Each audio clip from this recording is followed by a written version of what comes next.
Praise the Lord. இந்த கால வேளையிலும் மறுபடியும் உங்களை சந்திப்பதில் மிக்க மகிழ்ச்சி அடைகிறேன். இந்த நாளிலும் நான் ஒரு வேத வசனத்தை தியானிப்போம். ஆமோஸ் 3 அதிகாரம் 7ஆம் வசனம். ஆமோஸ் 3:7. கர்த்தராகிய ஆண்டவர் தீர்க்கதரிசிகளாகிய தம்முடைய ஊழியக்காரருக்கு தம் ரகசியத்தை வெளிப்படுத்தாமல் ஒரு காரியத்தையும் செய்யார்.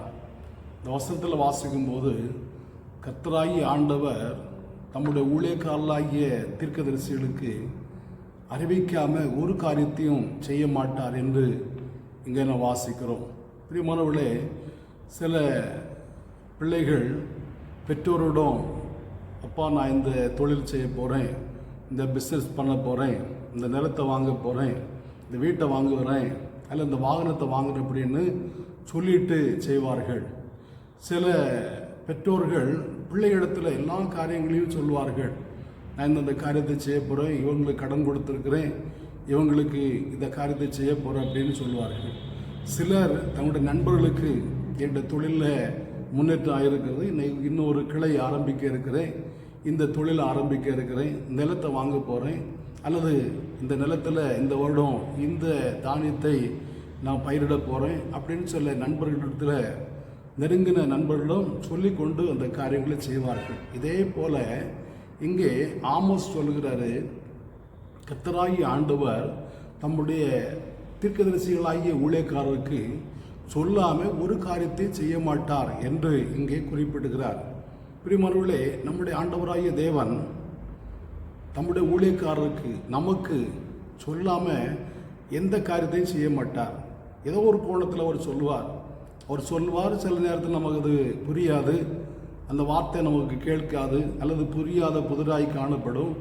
ஆனால் எதை செய்தாலும் அவர் சொல்லிட்டு தான் செய்கிறதான தேவனாக இருக்கிறார்.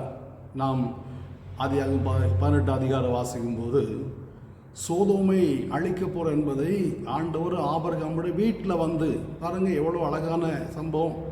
ஆபிரகாமுடைய வீட்டில் ஆண்டவர் வந்து அங்கே பகல் விருந்து சாப்பிட்டு விட்டு, நான் செய்ய போகிறதை என்னுடைய ஊழியக்காரனாகிய ஆபிரகாமு சொல்லாமல் செய்வேனோ அப்படி சொல்லி சோதங்குமாரை அழிக்க போகிறேன், அங்குள்ள கூக்குரல் வானபரிந்து எட்டி இருக்கிறது, என்னுடைய சமூகத்தில் வந்து எட்டி இருக்கிறது, அதன்படி செய்திருக்கிறார் என்று நான் பார்க்க போகிறேன் அப்படின்னு ஆபிரகாமுடைய வீட்டில் வந்து ஆண்டவர் சொல்லிட்டு செய்கிறார்.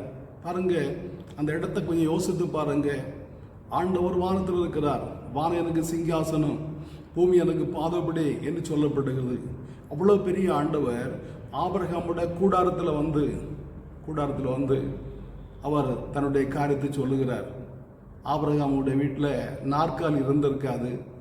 ஆபிரகாம் சொல்ல, இந்த மரத்தடியில் சாய்ந்து கொண்டிருங்க, உடைய கால்களை கழுவு தண்ணி கொண்டு வருகிறேன், கொஞ்சம் அப்பம் சாப்பிட்டுட்டு போங்க, நீ பசியோடு போகக்கூடாது என்று சொல்லி ஆபிரகாம் உபசரிக்கிறார். இந்த மரத்தடியில் சாய்ந்து கொண்டு இருங்க அப்படி சொல்லி பாருங்க. அண்ட சராசரத்தை படைத்ததான ஆண்டவர் ஆபிரகாமுடைய வீடு தேடி வருகிறார். ஆபிரகாமுடைய வீட்டில் வந்து அவர் செய்ய போகிற காரியத்தை சொல்ல வருகிறாரு. ஆபிரகாம் அவரை உபசரித்தார், அவருக்கு சாப்பாடு கொடுத்தார். சொல்லுகிறார், நான் சோதோமை அழிக்க போகிறேன். ஒரு தகப்பன் பிள்ளை என்று சொல்லுகிறது போல ஆண்டவர் ஆபிரகாமை பார்த்து சொல்லுகிறாரு, நான் சோதோமை அழிக்க போகிறேன், அந்த கூக்குரல் வானபரிந்து வந்து எட்டி இருக்கிறது, அதன்படி செய்திருக்கலான்னு பார்ப்பதற்கு நான் போகிறேன் அப்படி சொல்லி அவர் புறப்படுகிறார். ஆபிரகாம் விண்ணப்பம் பண்ணினார். எப்படியும் அந்த லோத்தை பாதுகாத்தார். ஆனால் செய்ய போகிறதை ஆபிரகாமுக்கு ஆண்டவர் சொன்னார். இதே போல தான் நான் தானியேலின் புத்தகத்தில் வாசிக்கும்போது 2ஆம் அதிகாரத்தில் தானியேல் ஒரு சொப்பனம் கண்டு, அந்த சொப்பனத்துடைய அர்த்தம் புரியாமல் அவர் திணறி கொண்டிருக்கிறார். ஜோசியரை கூப்பிடுகிறார், கல்தையரை கூப்பிடுகிறார், யாரையோ கூப்பிடுகிறார். காரணம், ஆண்டவர் ஒரு காரியத்தை சொல்லியிருக்கிறார். அப்போ நேபுகத்நேச்சார் ஆண்டவருடைய ஊழியக்காரனா நெகேமியா, அந்த எரேமியா 25:9 வாசிக்கும்போது, என் ஊழியக்காரனாகிய நேபுகத்நேச்சார் என்று ஆண்டவர் சொல்லுகிறதை காண்கிறோம். இந்த நேபுகத்நேச்சாரை என்னுடைய ஊழியக்காரன் சொல்ல அநேக காரணங்கள் உண்டு. அதில் ஒரு காரணம், எருசலேம் தேவாலயத்தில் உள்ளதான பொக்கிஷங்களை பாபிலோன் பொக்கிஷத்தில் கொண்டு வைக்கும்படியாக ஆண்டவர் சொன்னார். நான் அந்த ஜனங்களை மறுபடி சந்திக்கும் போது இங்கிருந்து கொண்டு போய் தேவாலயத்தை கட்ட வேண்டும் என்று சொல்லி இப்படி அநேக காரணங்கள் இருக்குது. ஆகினாலே அந்த நேபுகத்நேச்சாரே என்னுடைய ஊழியக்காரன் என்று எரேமியா 25:9 சொல்லுகிறதை காண்கிறோம். அப்போ இந்த நேபுகத்நேச்சாருக்கு தாம் செய்ய போகிறதை ஆண்டவர் சொல்லுகிறார். எப்படி சொல்லுகிறாரு? இந்த நேபுகத்நேச்சார் ராஜா, என்னுடைய ஆட்சி காலம் ஒரு பொற்காலமாக இருக்கிறது, எல்லா நாடையும் நான் யுத்தம் பண்ணி கீழ்ப்படுத்தினேன், இனி என்னுடைய பிள்ளைகள் இதே போல் இருப்பார்களா, அல்லது இந்த ராஜ்யம் இதோட முடிவடைந்து விடுமா, எனக்கு பிற்பாடு இந்த ராஜ்யம் எப்படி இருக்கும் என்று சொல்லி துக்கத்தோடு அவர் தூங்கினார். ஆண்டவர் சொப்பனத்தில் அந்த நேபுகத்நேச்சாருக்கு சொல்லுகிறாரு. தானியேல் வந்து சொல்லுகிறார், நீர் ஒரு சிலையை கண்டீர், அந்த சிலையுடைய தலை பொன்னாக இருந்தது, அவருடைய மார்பும் புயங்களும் வெள்ளியாக இருந்தது, வயிறு வெண்கலமாக இருந்தது, இடுப்பு இரும்பாக இருந்தது, இந்த கால் இரும்பாக இருந்தது, பாதங்கள் இரும்பும் களிமண்ணுமாக கலந்திருந்தது. நீர் பார்த்து கொண்டிருக்கும் போது ஒரு கையால் பேர்க்கப்படாத கல் உருண்டு வந்து அந்த சிலையை மோதினது. இப்படியெல்லாம் ஆண்டவர் அந்த நேபுகத்நேச்சாருக்கு சொல்லுகிறார். அந்த பொன்னான தலை நீர் தான், உங்களுடைய ராஜ்யம் ரொம்ப ரொம்ப சிறப்பாக இருக்குது. நீங்கள் 4ஆம் அதிகாரத்தில் வாசிக்கும் போது அங்கேயும் அந்த நேபுகத்நேச்சார் ஒரு சொப்பனம் கேட்டால் அந்த சொப்பனத்தோட அர்த்தத்தை தானியேல் சொல்லும்போது, அந்த மரத்தில் சகல விதமான ஆகாயத்து பறவைகள் வந்து தங்கக்கூடிய அளவுக்கு இருந்தது. எல்லா காட்டு மிருகங்களும் அந்த மரத்தின் நிழலில் வந்து அடையத்தக்கதாக காணப்பட்டது. அந்த மரம் உயரமாக வளர்ந்திருந்தது, அதோடைய கிளைகள் படர்ந்திருந்தது. எல்லா ஜீவராசிக்கும் அந்த மரத்தின் கீழே அடைக்கலும் பாதுகாப்பு உணவு இருந்தது. அந்த மரம் நீர் தான் அப்படின்னு 4ஆம் அதிகாரத்தை சொல்லுகிற காண்கிறோம்.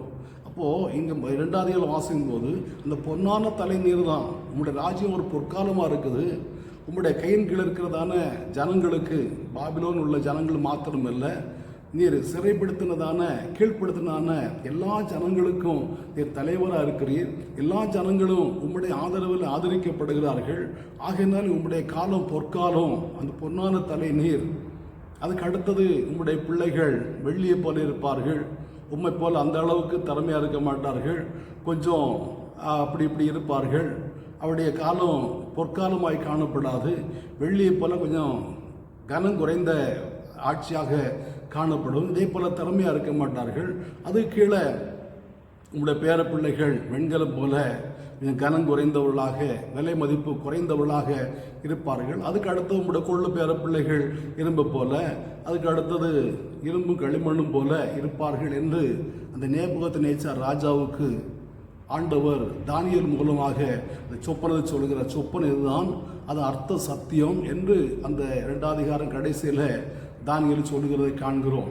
அப்போது ஆண்டோடு செய்ய போகிறதை நேபுகத்நேச்சார் ராஜா சொன்னார். 4ஆம் அதிகாரத்தில் கூட வாசிக்கும் போது அந்த விருட்சத்தை வெட்டி போடுங்கள்னு சொல்லப்பட்டது. அந்த விருட்ச நீர் தான். ஆகையினாலே நீர் உங்களுடைய அக்கிரமத்தை விட்டு திரும்பி ஜனங்களை இரக்கம் செய்யுங்க அப்படின்னு தானியேல் எச்சரிக்கிறார். தானியேல் எச்சரித்தும் நேபுகத்நேச்சார் ராஜா அந்த வார்த்தையை கண்டுகொள்ளவில்லை. 12 மாதங்கள் சென்ற பின்பு அந்த நேபுகத்நேச்சார் ராஜா மாட்டை போல வைக்கோல் தின்னார் என்று நாம் வாசிக்கிறோம்.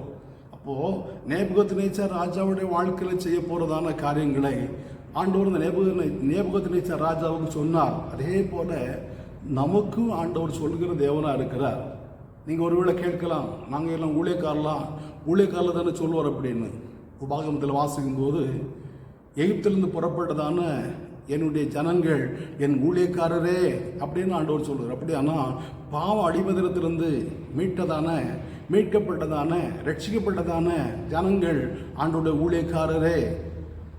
உபாகம் 33 கடைசியில் வாசிக்கும் போது கர்த்தர் ரட்சிக்கப்பட்ட ஜனமே உனக்கு ஒப்பானவர் யார் என்று ஆண்டவர் மோசையை கொண்டு சொல்கிறார். அப்படியானா பாவ அடிமதிரத்திலிருந்து மீட்டு கொள்ளப்பட்டவர்கள் ஆண்டோடைய ஊழியக்காரரே. இப்போ நமக்கு ஒரு காரியத்தை, நம்முடைய குடும்பத்தில் நடக்க போகிறதான காரியங்களை, நம்முடைய எதிர்காலத்தை குறித்து ஆண்டவர் சொல்லாமல் எந்த காரியத்தையும் செய்ய மாட்டார். ஆனால் சில நேரங்களில் ஆண்டவர் சொல்வதை நாம் புரிந்து கொள்ள கூடாதவர்களாய் காணப்படுகிறோம். சில நேரத்தில் புரிந்து கொண்டாலும் இது என்னுடைய வாழ்க்கை நடக்காது, நான் ஆண்டவருக்குள்ள திடமாக இருக்கிறேன் அப்படின்னு நேபுகத்நேச்சார் ராஜா தானியேல் 4 அதிகாரத்தில் நினைத்தது போல நாம் கொஞ்சம் திமிரா இருக்கும்போது குறிக்கப்பட்ட நாளில் அந்த தீமைகள் நம்மை வந்து அடைந்து விடுகிறது. ஆகையினால பிரியமான தேவனுடைய பிள்ளைகளே, ஆண்டவர் சில காரியங்கள் நமக்கு சொல்லும்போது, நம்ம எச்சரிக்கும் போது அந்த எச்சரிப்பின் வார்த்தைக்கு நம்ம கீழ்ப்படிந்து நம்மை தாழ்த்துவோமானா நம்முடைய வாழ்க்கை சிறப்பாய் காணப்படும். இங்கே ஆமோஸை கொண்டு சொல்கிறாரு, கர்த்தராகிய ஆண்டவர் தம்முடைய தீர்க்கதரிசிகளாகிய தம்முடைய ஊழியக்காரருக்கு தாம் செய்வதை சொல்லாமல் செய்யவே மாட்டார் என்று. உங்கள் வாழ்க்கையிலும் ஆண்டவர் சொல்லாமல் எந்த காரியத்தையும் செய்ய மாட்டார். ஆண்டவரே, என்னோட வாழ்க்கையில் என்ன செய்ய சித்தமாக இருக்கிறீர், நான் என்ன செய்ய சித்தமாக இருக்கிறீர், என்னை கொண்டு என்ன பண்ண போறீர் அப்படின்னு ஆண்டோட சம்மதத்தில் கேட்போமா? ஜெபிப்போம். நல்ல பிதாவே, நன்றியோடு துதிக்கிறோம், வாழ்த்துறோம். இந்த காலை உடலும் எங்களோட கூட நீர் பேசினீரே, நன்றி செலுத்துறப்பா. கர்த்தராகிய ஆண்டவர் தாம் செய்ய போகிறதை தம்முடைய ஊழியக்காரர்களாகிய தீர்க்கதரிசிகளாகிய ஊழியக்காரருக்கு சொல்லாமல் செய்ய மாட்டார் என்று நாங்கள் வாசித்தோப்பா. எங்கள் வாழ்க்கையில் கூட ஆண்டவர் இன்றைக்கு என்ன செய்ய போகிறோம் அதை எங்களுக்கு சொல்லுவீராக. ஆண்டவரே, இன்றைக்கு நாங்கள் என்ன செய்ய வேண்டும் என்பதை எங்களுக்கு கற்பித்தருவீராகப்பா. ஆண்டவரை தாவி ஜபிக்கிறார், என்னுடைய நல்ல ஆவி என்னை செம்மையான பாதை நடத்துவாராக என்று. ஆண்டவரே தாவே, உமக்கு பிரியமானதை செய்ய எனக்கு போதியும், உடைய நல்ல ஆவி என்னை செம்மையான பாதை நடத்துவாராக என்றப்பா. எங்களை போதித்து நடத்துவீராக. நாங்கள் செய்ய வேண்டிய காரியங்களை எங்களுக்கு சொல்லித் தருவீராக. ஏசப்பா, நாங்கள் ஆண்டவரை பேதைகளாய் காணப்படுகிறோம். ஏசப்பா, எங்களுக்கு நாங்கள் செய்ய வேண்டியதை எங்களுக்கு சொல்லித்தாங்க.